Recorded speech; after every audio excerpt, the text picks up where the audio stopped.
time has come. We're into the last hour of the Kickstarter for Forbidden Lands, the Bitter Reach, or not the Bitter Reach, the Book of Beasts, and the Bloodmarch. I'm going to remind folks that if you are interested in anything that we're talking about and you haven't done so already, to please go to the Kickstarter in the description below. We've got 58 minutes left to back to back this project, and we're almost at 4,300 backers, and we've unlocked a lot of content and extras. We're actually going to be revealing something really exciting here to start at the show, so make sure you stick around and help us celebrate this whole this expansion, this Kickstarter. It's just been amazing. Thank you so much. I'll speak on behalf of the Free League team and say thank you so much so far. I'm sure the others will also get to say this, but thank you. And yeah, let's bring on some of the team behind this project and get their thoughts and celebrate this last hour. Gentlemen, thank you so much for joining me in this last hour. I know you've been very busy with this campaign. I appreciate giving your time to come on and kind of celebrate with the backers. Pleasure. Of course. Glad to be here. We celebrate too. Absolutely. The other thing I'll mention is that if anybody's tuning in for the first time, or if you haven't done so already, please hit that subscribe button down below and that little bell notification that'll let you know every single time we go live, and it will also keep you updated on all things Forbidden Lands if you're a fan of Forbidden Lands.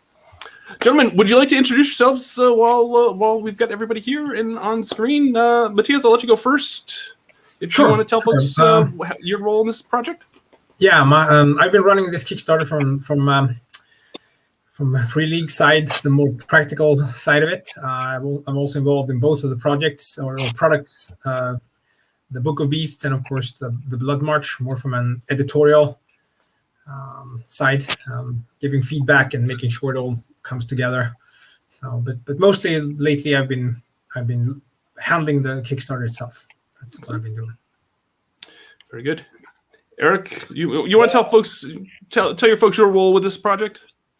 Yeah, my role is I sort of made the world from the start, and I also wrote Raven's Purge, and I've now written most of the Bloodmarch and some in the Book of the Beasts too. So. Excellent.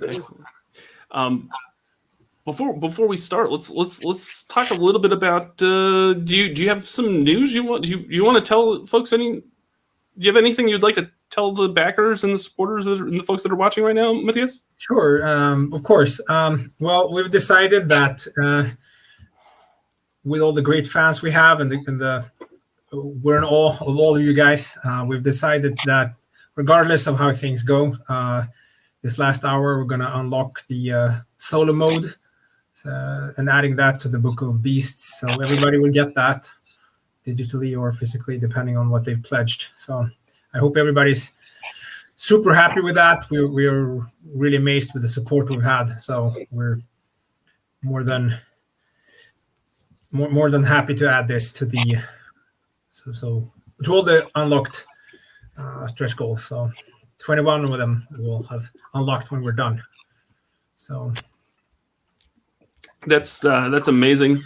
I know a lot of folks were really clamoring for that solo mode, and even before we started, there was a lot of comments of like, "Are we going to get it? What's going to happen to it if we don't hit it?" And it looks like everyone is. The chat's just erupted with folks that are extremely excited about this. So good. Yeah, glad to hear it. We're also super excited and really, really thankful. With fans like these, you can't really go wrong. So, well, they deserve their solo mode for sure. Let's talk a little bit about the fans and everything, because as someone that has a background in marketing and brand building and sales, this is Forbidden Lands is a Free League owned IP. This is something that we've created, and it's amazing to me, and I know to a lot of folks in the industry, usually whenever you see expansions, usually you see the sales numbers and everything dip down because, everybody gets the core book, but they don't always get the expansions.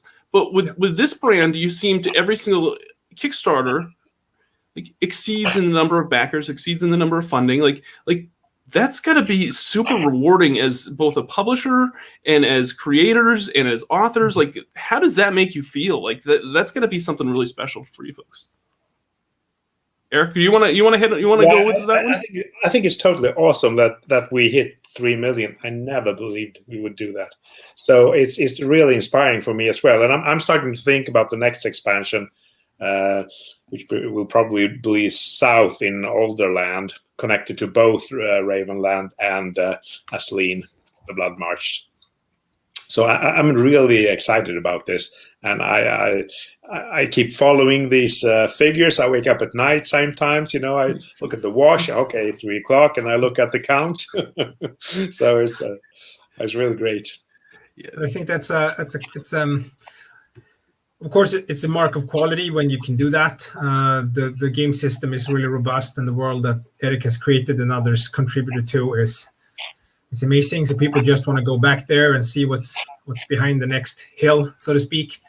And they tell their friends, and they show up. So that's the momentum we got going. So it's really nice to have a growing following like that. And it's you always get a bit of performance anxiety, not wanting to disappoint. But I'm pretty sure that we're not going to do that this time around. So absolutely really nice. It's really really awesome to see. Orc Boss wants to know, what are the number of backers of the core Kickstarter to Bitter Reach to Bloodmarch Book of Beast? I actually have the numbers pulled up. The number of backers for Forbidden Lands was just under 3,399 backers. The Bitter Reach was 3,585 backers. And now we just passed 4,300 backers. We're actually 4,302 backers for. I mean, that's just amazing. Like, yeah, that's crazy to think about. Like I mean, and that says something about not only just the Kickstarters, but the brands themselves as they hit retail. Like, people are picking these games up, or this game up, and they just want more of it, which is great. Yeah. I mean, if that's one of the things, right? If you're small, like Free League at least still is compared to many other actors, we're sort of mid-sized, I guess, in the tabletop RPG space. It's mostly just you have a good product, and then you have word of mouth. That's what you live by.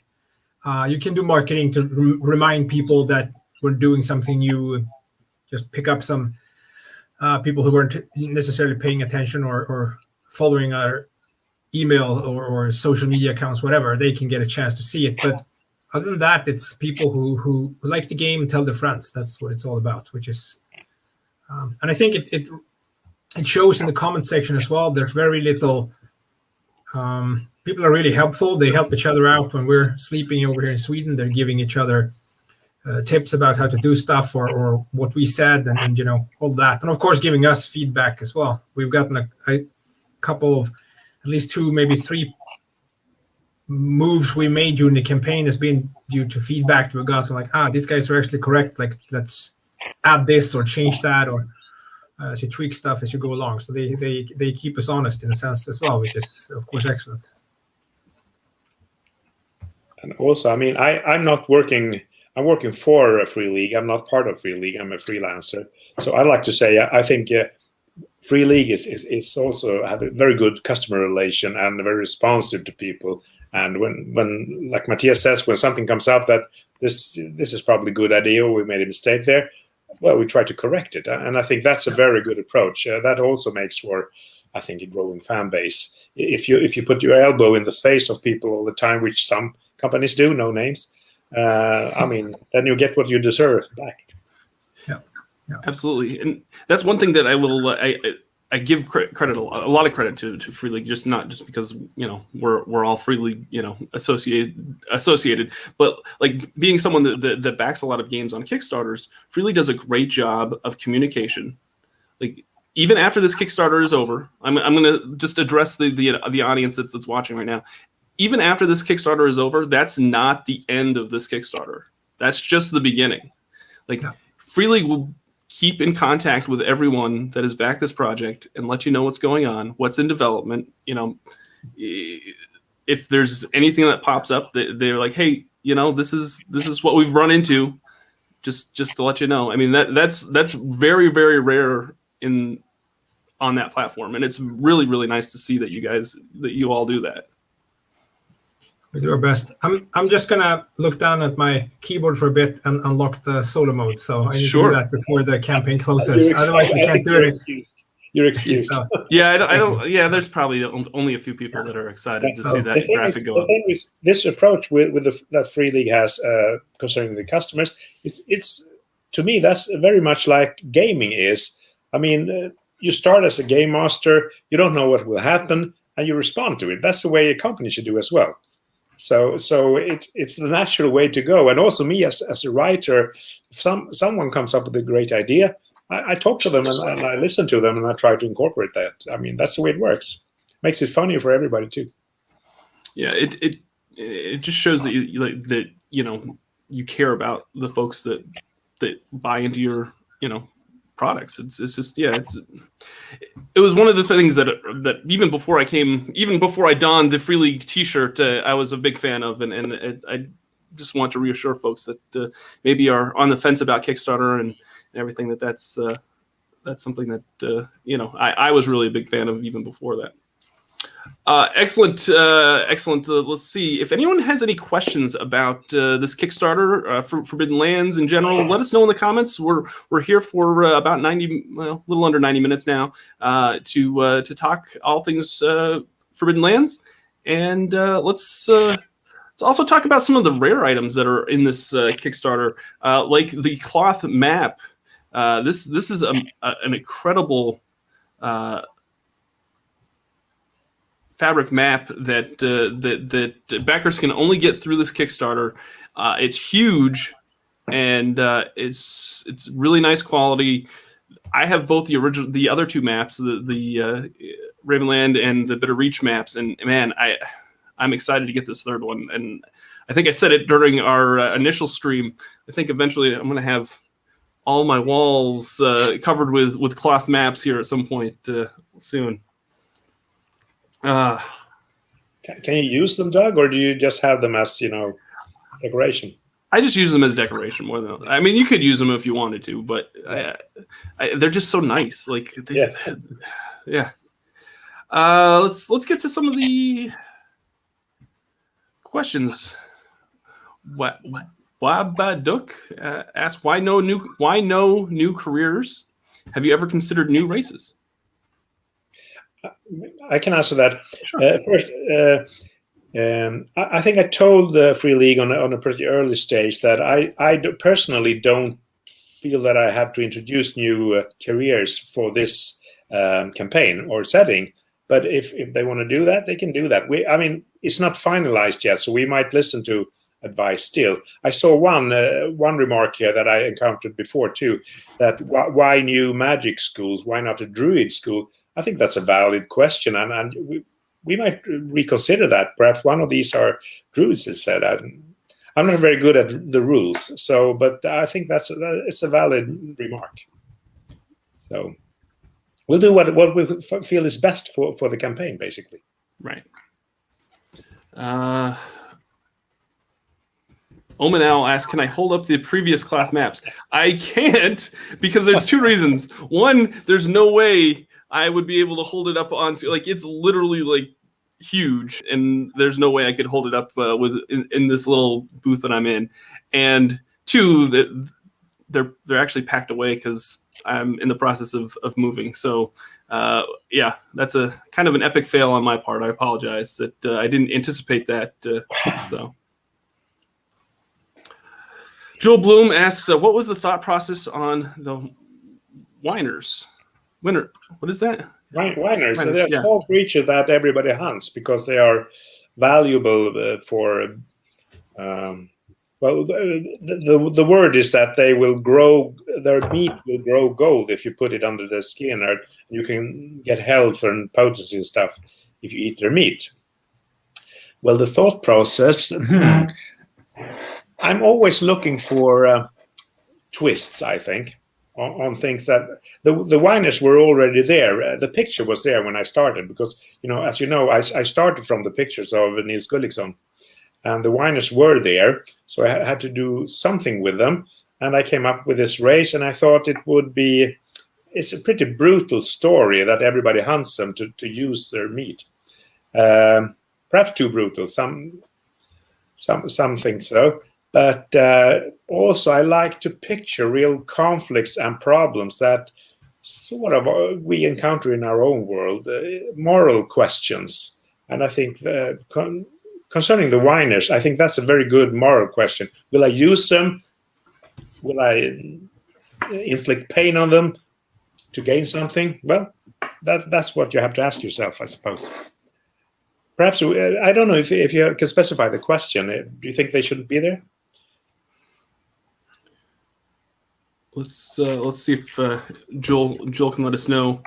Henrik actually is on here. Henrik says Erik is one of the most fun I've had working with.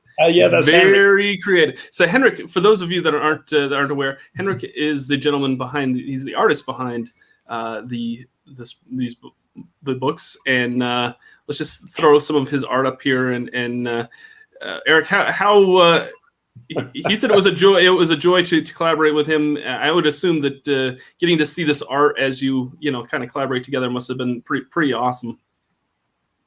Absolutely, I love it. And we have a lot of discussions about. I tried to send Henrik pictures, for instance, of this. The cover illustration of the Bloodmarch is kind of this bloody jungle. And I'm a veterinarian, so I sent him a lot of histological material. So this is the way I want it. I want this depth. And we can have a lot of discussions around it. And he comes up with ideas, and we build it together, and it's really enjoyable. Let's see here. Joel says, I had a hard time wrapping my head around the huge difference between the whiners and this...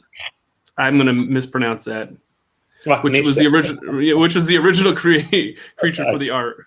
Yeah. The thing is, I got the picture and I could do whatever I wanted with it. So I didn't really consider these original svartnissar in Swedish. I just took the picture and I thought, okay, so what is this? And I could do basically whatever I wanted with it within the context, of course. So that's what I did. So I didn't really look at svartnissarna.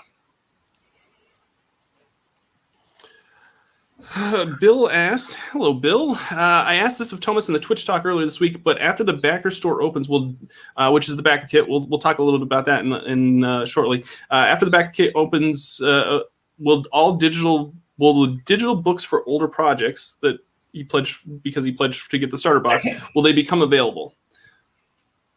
That's Mattias. I read the question as, will he get the digital products before the printed ones? Correct. Correct. And everything ordered, every physical object ordered through or pledged for in this Kickstarter will get shipped at the same time. We're going to do one round of shipping, so all of that's going to come when even if it exists now, we're going to wait until Bloodmarch and the Book of Beasts is done.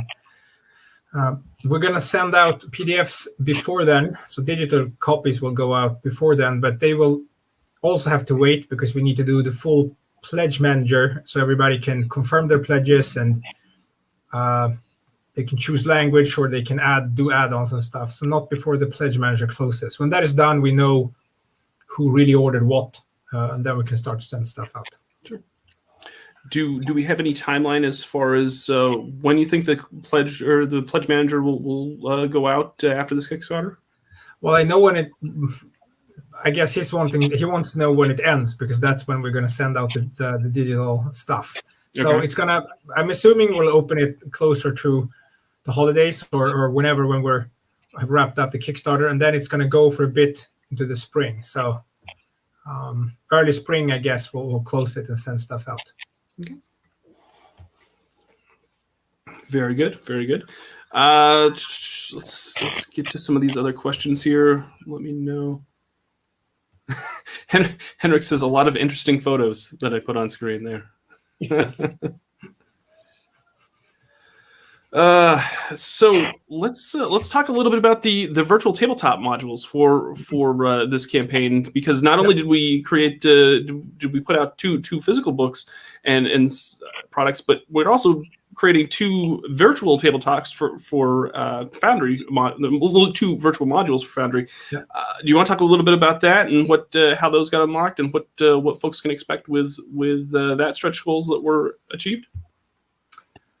Well, the way we're doing it, and we're talking about it, we've been pretty open with the fact that we want to get all our stuff from Foundry, but we also have a pretty dense backlog to work through. So not just Forbidden Lands, a lot of our games and expansions of those games. So the way we handle, when we use them for Kickstarters, we put when things are unlocked, like in this campaign, they're pushed to the top of that. So they're going to end up being done sooner is the way we reason about this. If we get money up front, of course, we'll make sure to get those out the door faster. So it's a way of gauging interest to see what we're gonna prioritize for virtual tabletop.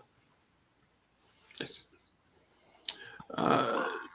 Giorgio asks, I'm 99% sure this was answered on the FAQ, but double checking. I ordered the Bitter Reach book on the Kickstarter.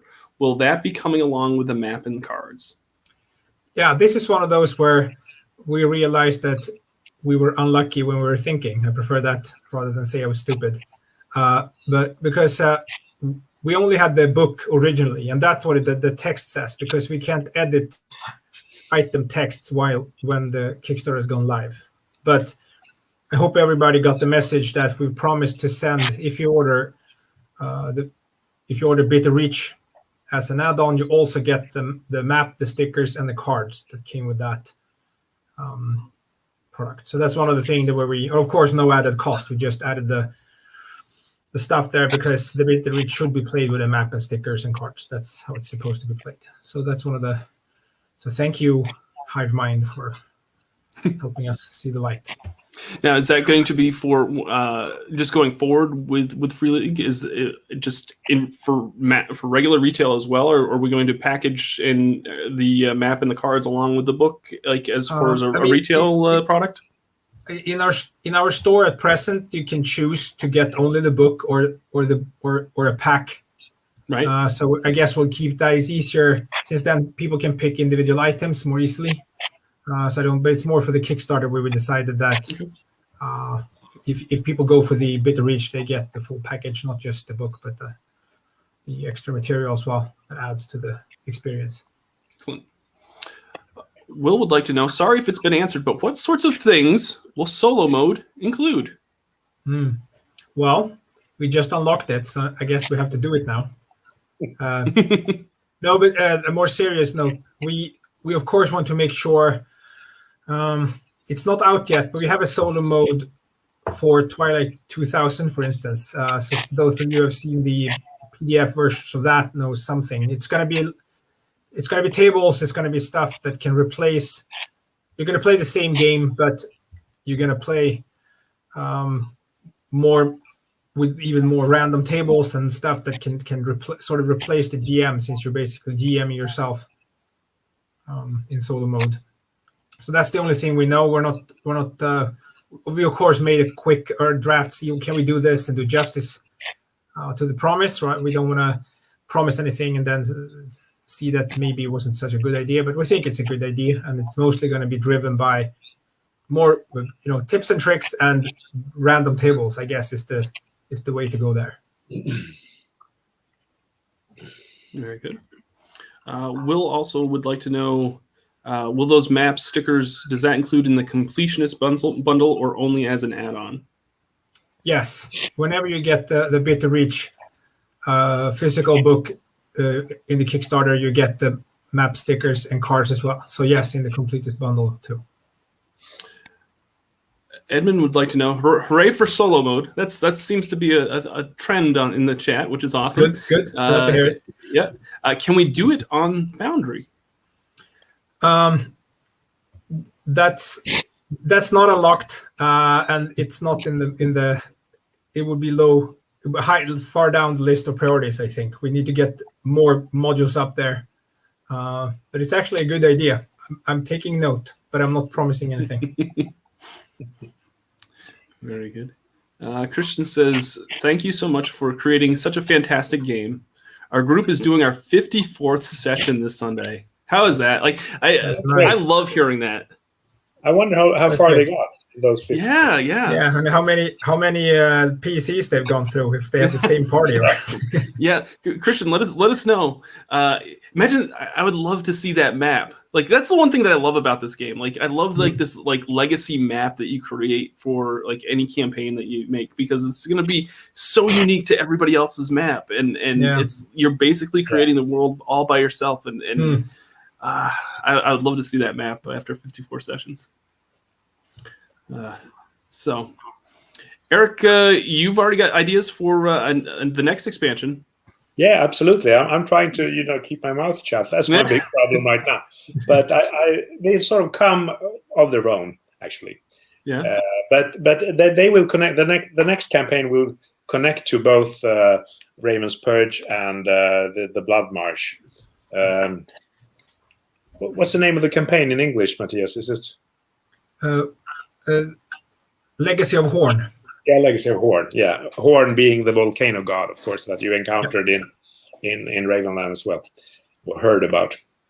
So it will connect to those two, and I'm really excited to sort of tie them all together, which I plan to do. So the things will show up that you heard about, perhaps in Raven's Purge or elsewhere.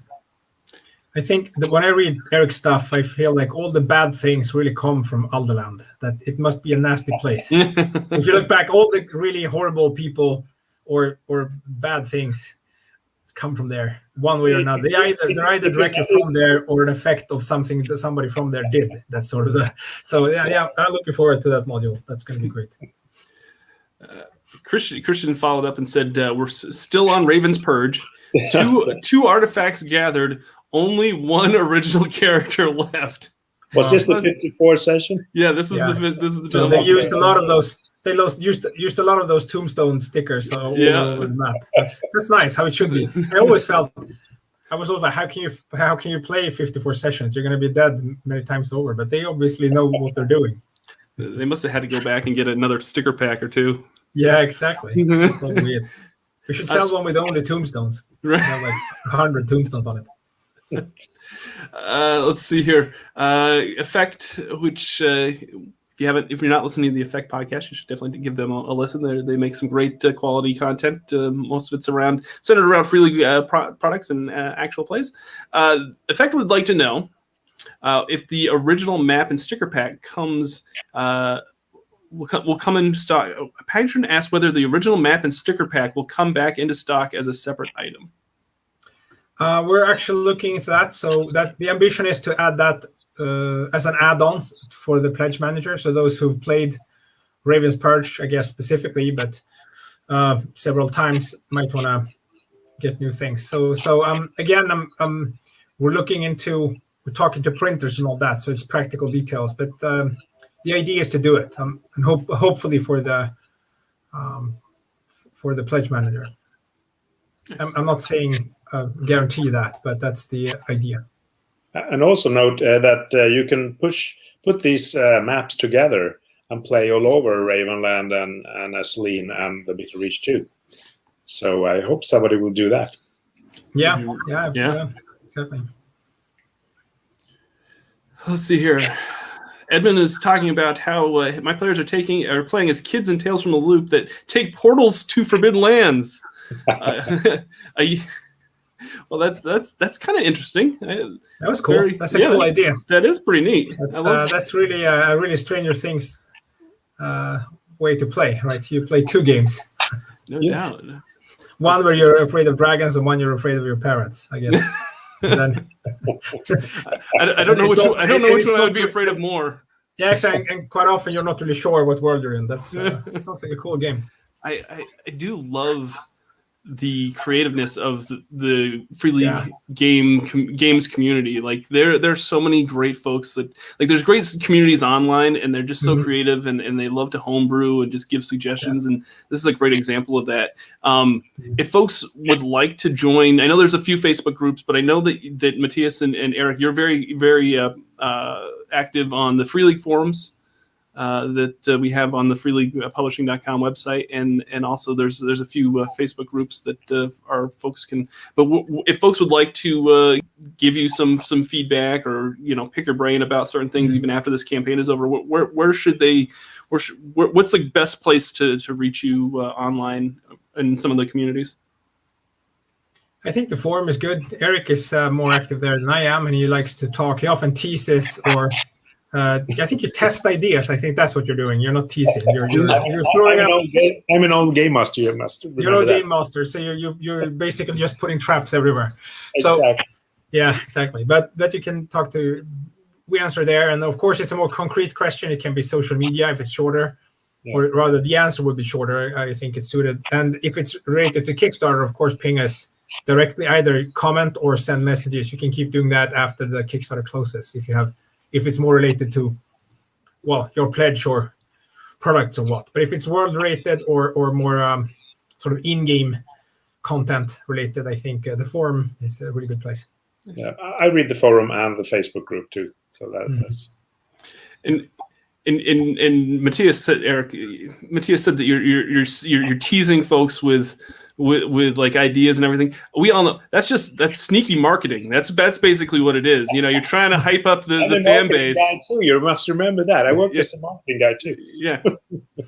No, it is really great. It's really clever, and it's a great way to get folks, to get feedback on your ideas, and let folks know that there is more content coming up. Yeah, and also you should remember that if I put something out there, I usually get some feedback that gives me new ideas. So it's really goes both ways. Yes. Feel free in the chat if you have any questions. We'll be glad to answer them. Let's do. We're what, 30 minutes? A little under 30 minutes. Let's get a total check-in at this point. Wow, holy smoke! What's the count? Let's bring it up on screen. Tonight I will sleep for the first time in. Of course, it's in it's in US dollars on my screen. So that is. I think I have it there too. Just 3.22 million krona, which is awesome, and 4,315 backers so far. With 26 minutes left to go. Yep, it's great. One thing I like a lot is that you get to talk to people from all over the world, because I've been a long time in the Swedish community, which is very nice, but you know everybody basically after these years. So I really like to talk to people from both America and Germany and Brazil and Italy and so on. So because usually there's a twist, you have a different background, so you get some new input from different parts. That's nice. We got a question about the characters that move from Raven's Purge to the Bloodmarch, right? There's some connection, Erik. Do you want to talk about that? Okay, what is that? I don't have my glasses yet. Sure. No, it's just a question of right here? recurring characters, or I think they're specifically looking for the genderless demon bard. Yeah, this is we're on our 63rd session. Wow, that's crazy. Not done with Raven's Purge yet. Yeah. 6 character deaths so far. 6 character death. That's solid. Will any familiar characters or factions from earlier campaigns appear in Bloodmarch? Any genderless demon bard? I actually, that was way below my screen. I didn't see it. Thank you for noticing it was there. I had to scroll down to find it. Yeah, I think the genderless demon bard might appear, and some other more or less pleasurable people as well. Yeah, absolutely. I mean, yeah.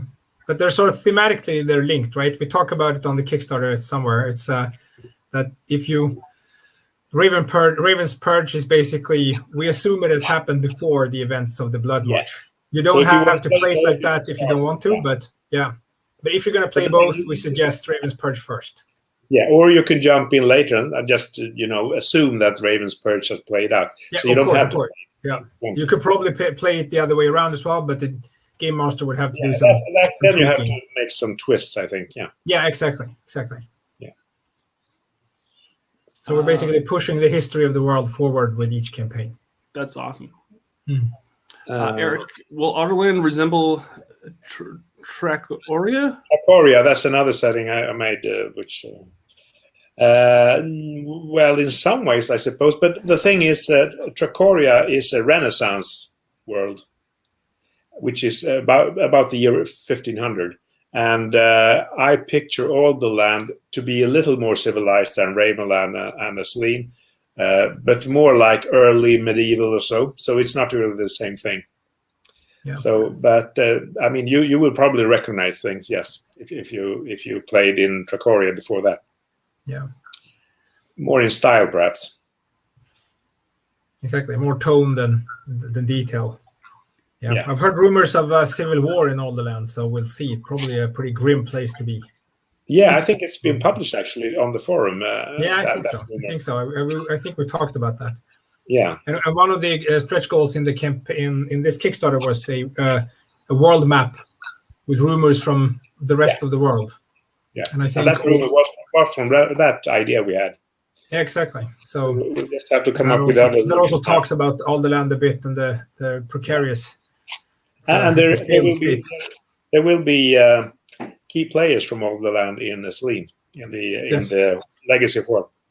Yes. So you will sort of get so it's you're going to be able to continue afterwards. So yeah. Yeah. The tricky part when you construct these things are that you want to stop people from entering the next country, since it doesn't exist really so far. But of course it does, and you have to find a good way to sort of stop it in the narrative. I hope it works. It needs to make sense. Yeah. Somehow. Yeah. But exactly. But I think it does. Hopefully. Yes. Brian says, "Can Erik tell us any more about the Forbidden Lands novels he's been hinting at?" Yeah, I started writing it. Now, the thing is, I just relocating from my old city to this new city that was flooded a week ago. I bought an apartment where I'm sitting right now, and a week ago we had 1 meter of water down in the basement, which wasn't really what I was expecting. So there's been a lot of things going on. But I have started on a novel which is placed in Ravenland and will sort of follow the campaigns. That is, I will probably not go to Bitter Reach, since I didn't write that. I will follow sort of the things I write. But there's a character that has a profession that will be presented in Aslin, but starts in Ravenland during the Raven's Purge, basically. And then I will alter things as I see it fit. But I'm really enjoying writing it. And also the world has now become so complex that it's interesting to write a novel in it. So, yeah. Very cool. Let's actually talk. I know that Robin Gustafson asked about the previous cloth maps. Is that what are? I guess they sent you a PM on the Kickstarter about the previous ones. What's the status on those on the previous cloth maps? That can you inform folks? We're not really holding on to any cloth maps. We had so what we did was we promised to, since they were Kickstarter exclusive and we only had a few left, that was basically that got left from those campaigns. We had them lying around. It turned out it was not that many of them, but people could send a message to us and we'll put them on the list, first come, first served. And I think we've gone down that list and we're officially out of cloth maps now, unless it's the new one that we're going to produce. So a few guys got them, and if anybody else wants them, unfortunately we can't help. It's going to be eBay or bribing a friend or whatever you're going to do to get it. We're out. I mean, I'm an outsider in this, but to me, if they are exclusive, they're exclusive. I mean, that's the thing with them. And we would be unfaithful to those who bought it. Otherwise, I think there has to be a second hand. And I'm sure somebody wants to. But they're so nice. I'm not sure how many people want to part with them, but you might get lucky. We didn't sit on a lot of them. It's just a few, but we sold them off to people that wanted them, since they made no. We can't use them as wallpaper everywhere, right? We need a few in our office, but not more than that. So I guess my point to stress would be, if you are even on the fence just a little bit about the new Bloodmarch map, you should definitely pick one up in this campaign, because it might be something that you might regret not picking up later on. So Robin, I hope that answers your question. Sorry that we didn't answer that faster for you, but I think they were probably just trying to figure out how many they had, and trying to figure out everything that all the stuff that was going on too. So appreciate your patience with that. Jason says, I have to say I was on the fence about the map, but after 10 minutes I added it. Like 3 weeks ago. We made it again. Yeah. Good, Jason. Good move. Giorgio asks, can you pick up the cloth map in the Pledge Manager? Yes. Excellent. The other question that I know that it was asked is, are there any plans to have these books in other languages? The Kickstarter covers English and Swedish, and then we rely on partners to do translations. So it's actually up to them whether they want to pick this up for their line. They probably have if the base game exists somewhere in the language, I'm assuming they will want to do this, but it's up to the partner to decide. They know their market and what they can do with that. So we hope so is the answer, and I think so, but we don't know. But it's like 8 languages now, right? Or something. That's what I was going to ask. Yeah, I think it's 8, but I need to go check. But so if you have the base game in some other language, whatever that is, Spanish, German, Brazilian, Portuguese, whatever we have, Italian maybe, I guess French, then I'm sure you can. They will probably do this as well, but you can almost direct it. If you contact them, you can probably ask and get a more sensible answer than my guesses.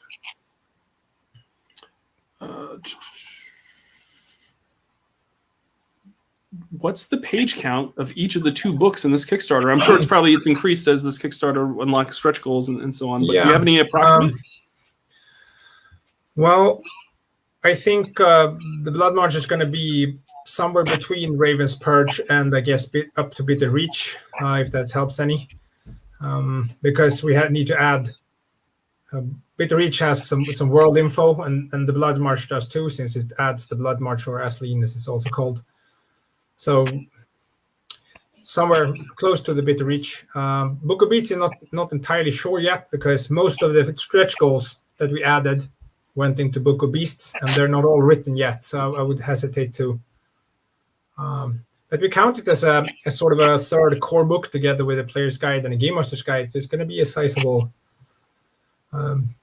tome. Each monster, there's about 30 of them now. Actually, a 4-page. It's just 2 spreads. So it's they take up, because we add, since we think of it as a bestiary that you can play. So they have it's just not just a monster. It's also I think it's 2 events or a place where you can meet them that has a bit of a micro story. So you can get sort of a mini adventure or 2 mini adventures per monster out of it. They also have you can do lore checks to learn more about the monster, and you can also harvest resources out of the monsters you kill. Could be anything. Could be some weird gland or scales or some magical essence or something. So you get so they take up more space. So even if it sounds not that much with 30, they're going to be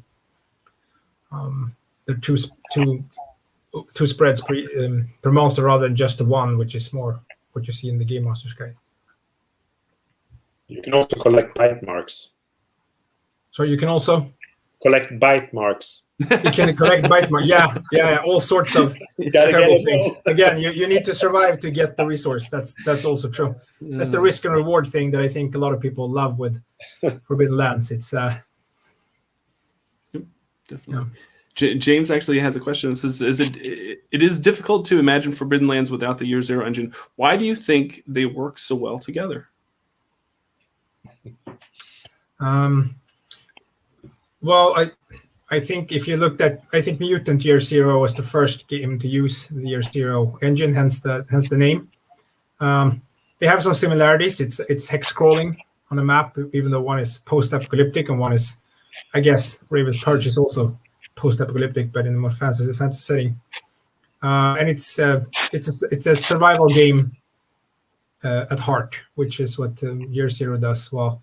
But we've tweaked it to Tomas Härenstam, the lead designer on that engine. We tweaked it well for Alien, and we use maybe a more narrative version for Vasen.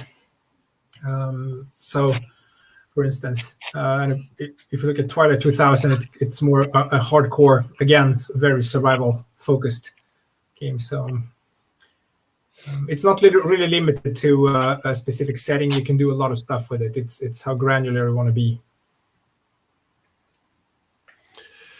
Jason would like to know, is harvesting resources from monsters backwards compatible with the other modules?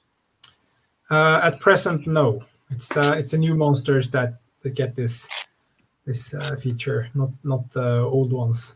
Excellent. The Game Master's Guide. Robin would also like to know if the GM screen is the same. If the GM screen add-on is the same as the one with Raven Purge. Yes, it's the same. It's the same for the core rules. So it's the same. It's not a Bloodmarch or Book of Beasts exclusive. It's tied to the base, the core box set. Yeah, it's like the Forbidden Lands branded. Yeah, exactly. GM screen. Mm-hmm. Everyone's making sure that they get all of what they need. Let's see here. I think there was a question. Rodrigo wants to know. I think this might be a question for Erik. When do the pirate invasions of the Arcus, the duck people from the east, begin?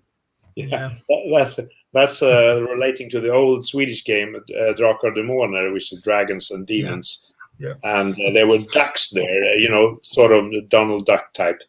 And some hated them and some loved them. I like them. I had them in my old adventures at the time. So a lot of people love to hate them, I think, is the way you do it. You love to hate them.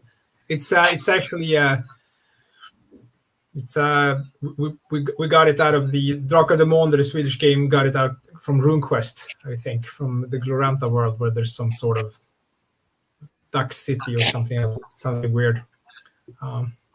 They haven't made an appearance in the Forbidden Lands yet. We'll see. But you have to duck a lot. Yeah, we do. They actually do exist in as a. They actually do exist as a April Fool's joke. We made them for the Symbaroum game. Right. Called them the Andrik. They're really annoying. A lot of people absolutely hate them, so they're not canon. We just have them as, if you want to poison your world, you can. I personally love them. I wrote that piece, so we'll see. Probably not Forbidden Lands. Brian DeWall asks, can you speak a little about how the lava and the demonic blight will change up the hex crawling compared to the previous campaigns? Sure, I can start on that. I mean, it's new terrain types. The red forest, and of course you have the more lava lands. So you can get different type. It's basically tied to what misfortune might befall you when you travel there, and of course what type of creatures you meet. So it's gonna decidedly feel different. It's and some of them are, especially the demonic forests, are horrible to move through. So, but you might have to, depending what your goals are. The lava landscape is slightly easier, but of course has its own danger. So it's mostly for exploration. It's going to change the feel and also the concrete problems you have. And also we might add that there might be eruptions of volcanoes that will actually physically change the surrounding hexes. Ooh, I like that. Yeah, that could also be a thing. So you want to run from those. Right. Very cool. So. Fairly. Let's. We're at 10 minutes, I think. Before let's do a 10-minute check-in. See where we're at. Yep. Oh wow. Oh, it's bumping up. 4,324 backers. Yeah, and still 3.23 million krona. That's a lot. Yeah, it's awesome. That It's is really a lot. awesome. You didn't have to unlock the solo mode. Okay, well we don't. Yeah, You mean we're going to backtrack, or? yeah, we can lock that back up. Let us know in the chat if that's something you would like. And I just want to point out that Erik was the one that suggested it. Do a show of hands and see how many want us to. Yeah, let's. I'll be his No, but seriously, I think that was a really good move, and I hope people enjoy that. We'd love to share that with everybody after really being troopers through this campaign and helping us out. It's amazing to see the support we have. So I'm more than happy to give the solo mode to everybody. I love how the chat is like all love to Erik. Everybody's like, Erik's the greatest, Erik's wonderful, and then all of a sudden it's like, let's lock back up solo mode. They will hunt me as Han Solo. Han Solo, exactly. Oh, that's so great, Erik. You're the best. That was a horrible idea. I like it. Yeah. What is Magma Song, and is it related to the Song? Yep. Yep. Short answer. Oh, sorry. Yeah. It's a more developed version for more volcanic areas. So they do some cool stuff with steam and fire and of course lava. So yeah, they're sort of related in that space. Nice. And they can also, to spoil a little, they can also build walls with lava. I mean, build structures by raising lava and then have it cool down. Yeah, so. yeah. That's very cool. Yeah, it's really cool. We got a question. I saw it on is solo mode unlocked? And the answer is yes. It's a bonus. I'm scared of you. Well, it was until Erik said it wasn't. Let's just put it that. I am an old game master. I told you. Yeah, exactly. You promise those treasures and you give them traps. Yeah. That's how this works. No, but yes, we unlocked solo mode for everybody. We know everybody wants it, or a lot of people do, and we're super happy to share it, even though it wasn't formally unlocked, but we counted the love and decided it matched. So we unlocked it. Well, why do you think that solo play? Because I've seen this a lot online, and it's not just Forbidden Lands. It's a lot of tabletop RPGs and just a lot of just tabletop board games in general. Solo play seems to be really taken off these last few years. Why do you think that is? Do you think that's just? Do you think it's because of what we've been through as a community worldwide over the last 18 plus months? Is that probably has something to do with it? But do you have any thoughts as to why solo mode is so popular at this point? I mean, it's only guesswork. I don't know anything more than anyone else, but I would assume COVID had something to do with it. I also think that most people, even if they have a bigger group of people that they usually play with, not everybody can always attend. So I think playing with few players down to maybe one, or you want to just play, run it yourself. I don't know if people play by themselves a lot, or they prefer to be few people and play so nobody has to DM, so they can just explore the world using randomized tools. There are many ways you can use a solo mode. So I think, but it's been a strong, it's a strong ask. I think in most of our Kickstarters lately. Will says, new city, no current friends, wife is busy. Yeah, well, three good reasons for a solo mode. Yeah. There's also there are some. Feel free, if I don't know how tech savvy you are, but there are a lot of folks looking for folks to game with online. So hopefully you get to gaming here shortly, even without solo mode. Joel wants to know: Will the solo mode work with previous modules? I'm assuming the solo mode will replace the need for a GM. So you have to maybe to GM yourself a bit, but mostly help you with either what choices you need to make, or actually randomize content for you. because most other things will be fairly similar, I would assume. So we haven't done it yet, so that's why we can't say for sure. Because if you have adventure sites, for instance, they're usually not randomized. They're placed somewhere in front of the PCs by the game master, right? Everything else you can get a lot of random stuff or random play or solo play actually out of Forbidden Lands now, but we have to solve some things. So it should be backwards compatible. It should not be. It's not focused on any module. We put it in the Book of Beasts, so it's more of a standalone way of playing the game. It's not tailored to any campaign. Jason has a great point that as a GM, I like to be able to run the game solo while I'm running ideas for my party. That's a great idea. I didn't even think about that. That is a great aspect. That's a good aspect, actually. And Andreas says you can play co-op with solo mode, so it's not just one versus a whole bunch of folks. Exactly. I think that's what a lot of people do as well. Yep, they just don't want to have. If you have two players and nobody wants to be the GM, it's more fun to have play together against the game, so to speak. I think that's one popular way of doing it. See if there's anything else. I think we're up to the last 3 minutes. We're in the last 3 minutes. Let's share the screen. I was about to say everybody needs to go get everything they want right now, and then realize we're going to open a pledge manager later, so they can get everything anyway. But probably not the best sales pitch. The pledge manager also does not.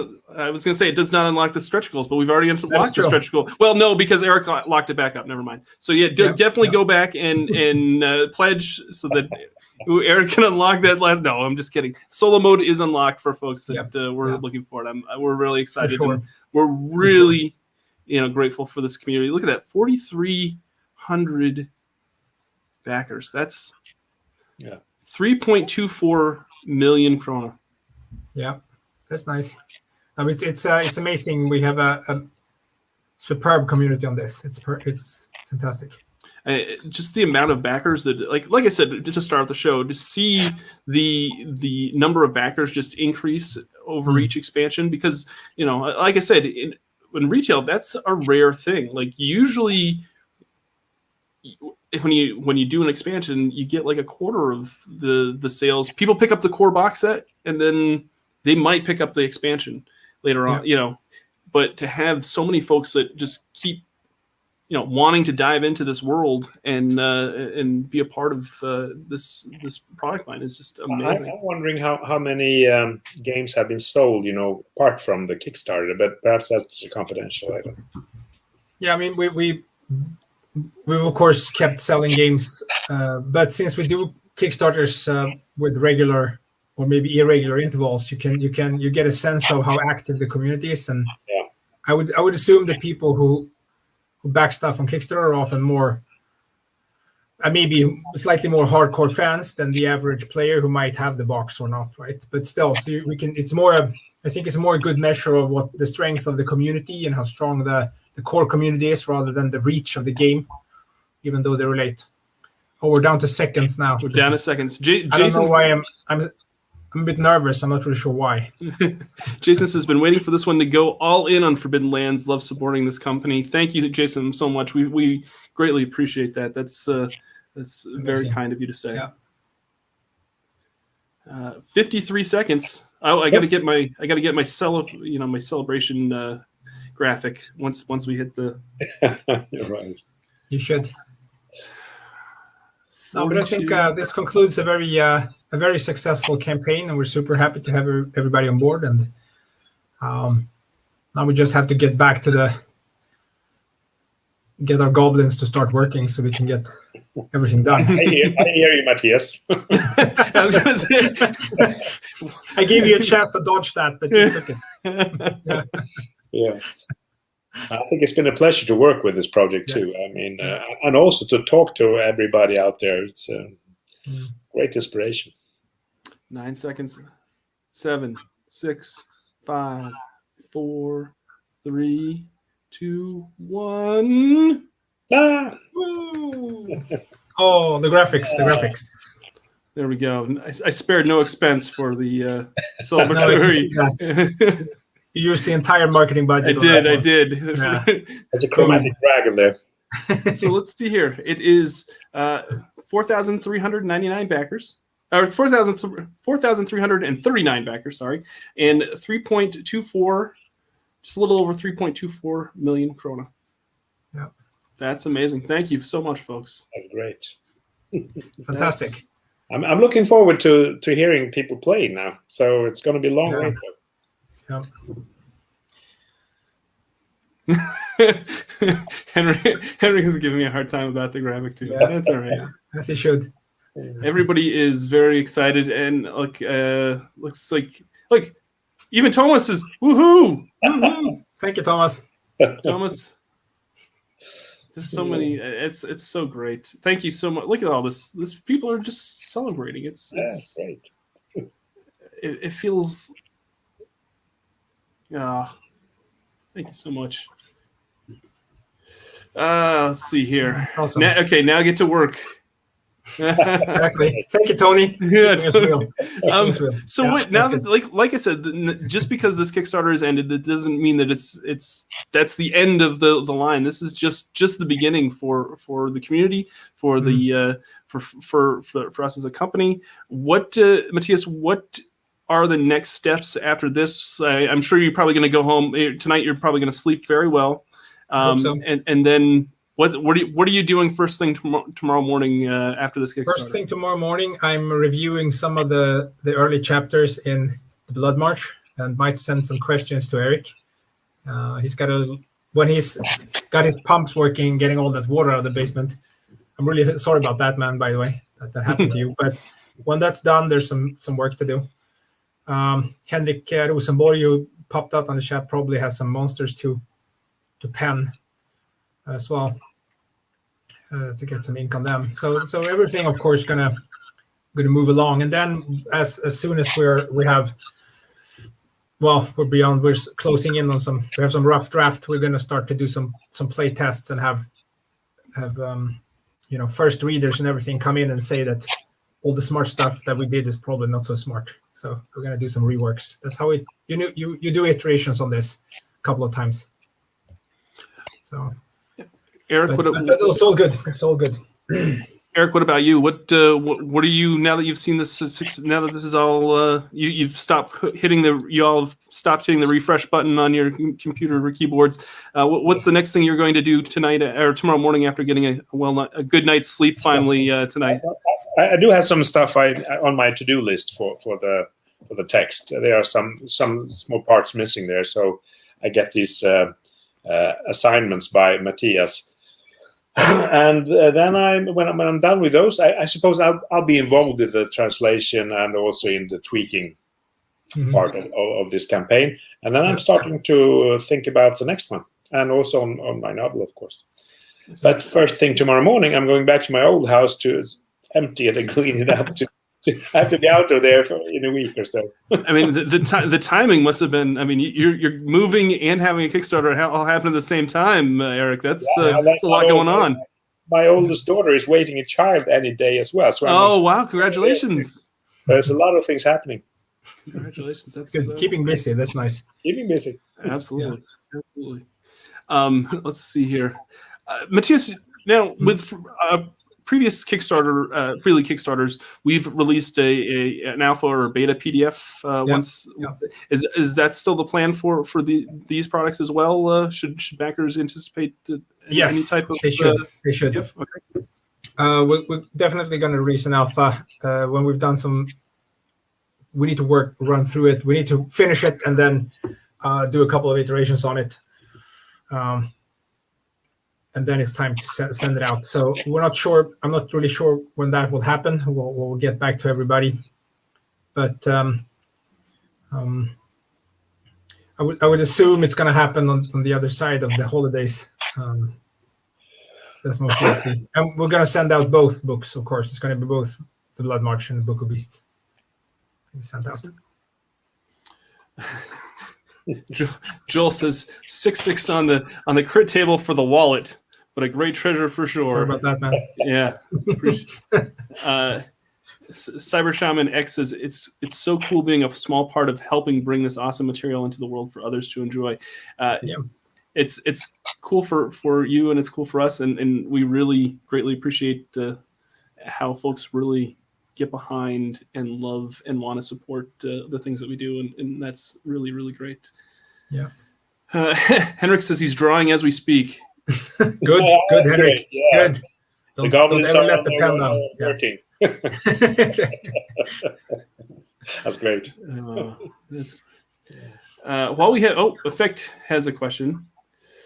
Here we go. Effect says, while we have Mattias here, is Mercy of the Icons 3 going to be a Kickstarter? That's a Coriolis yes. book for the Coriolis game. I don't think so, but it might do better as a straight pre-order. There's less room for adding stuff. Good, Henrik. We like your discipline. Yes. Fear is a great motivator. We will spare you, Henrik.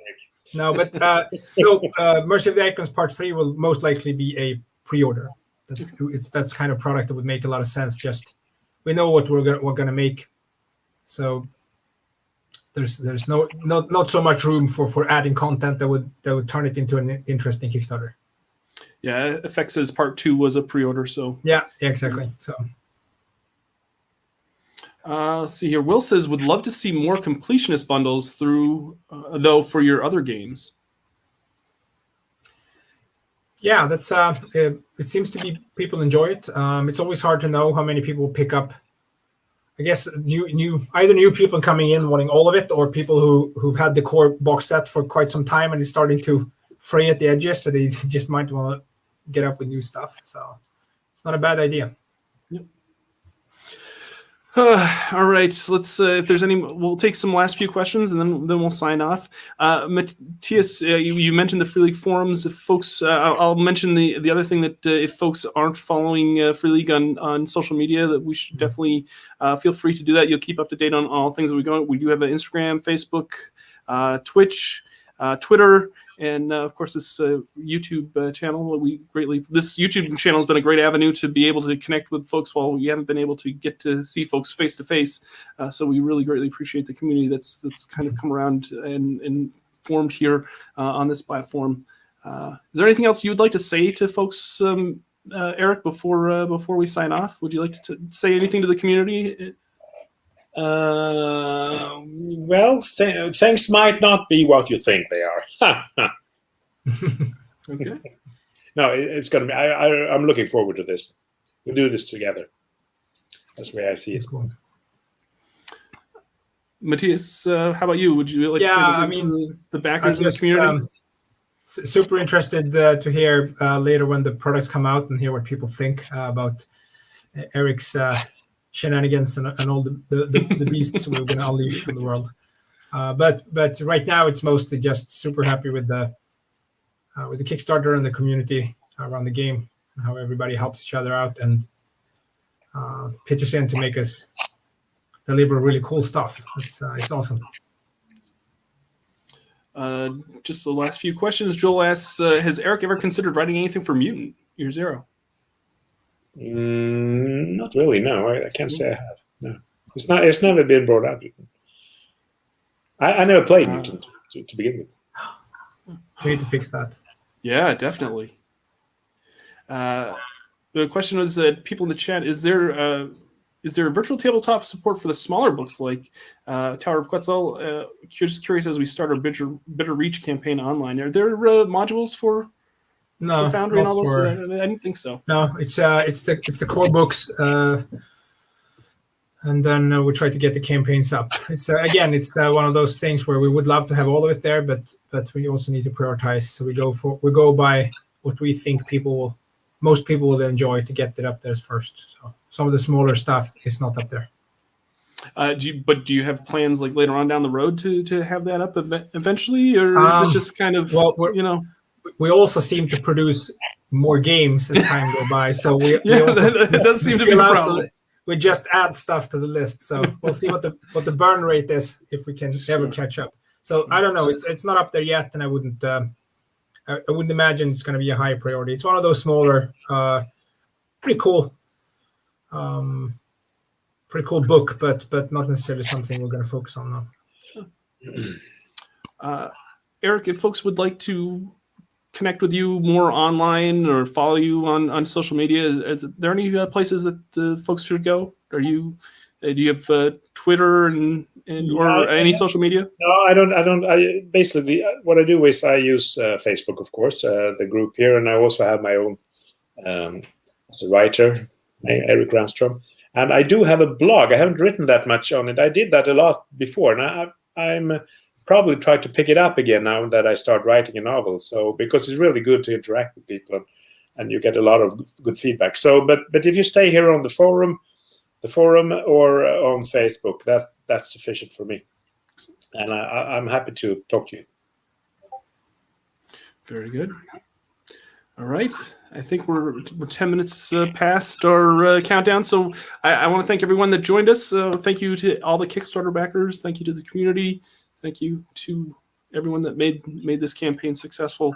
I'll just remind folks to make sure to hit that like and follow and everywhere we're at on social media. We greatly appreciate all the support and love. And if you're in the US and you're going to be at Gen Con or Origins, I hope to see you there. I will be there with the Free League booth. And then if you're at Dragon Con, I will be there over Labor Day weekend with Drew Gaska. So hopefully we'll be able to see some folks that we get to see digitally. Maybe we'll get a chance to actually see face-to-face here in a few weeks. So thank you so much. Everyone be safe, be well. Thank you, Mattias. Thank you, Erik, for giving your time today. Thank you. May your dice rolls never have to be pushed. We'll see you on the next stream. You wish. Bye now. Yeah. Bye now. Bye.